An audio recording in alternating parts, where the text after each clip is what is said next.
On to the 5 Americans freed after spending years behind bars in a notorious Iranian prison.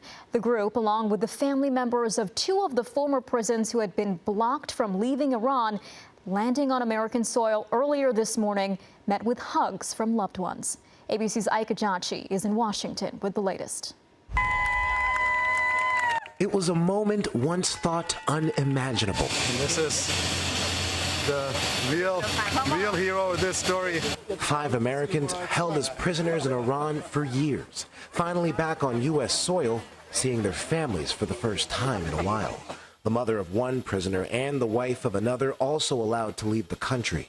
3 of the former prisoners were held on espionage charges, which they and the U.S. say were fabricated.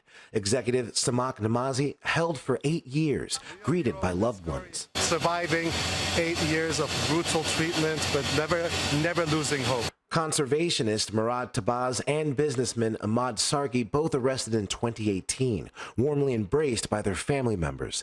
The 2 other freed American prisoners wish to remain anonymous. 1, 2, 3, freedom!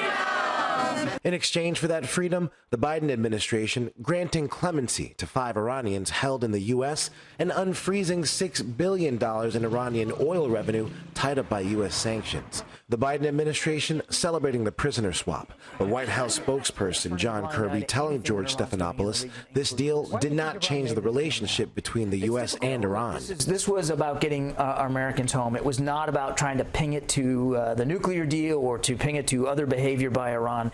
Republicans calling the release of the funds a ransom payment, warning Iran will use the money to fund terrorism.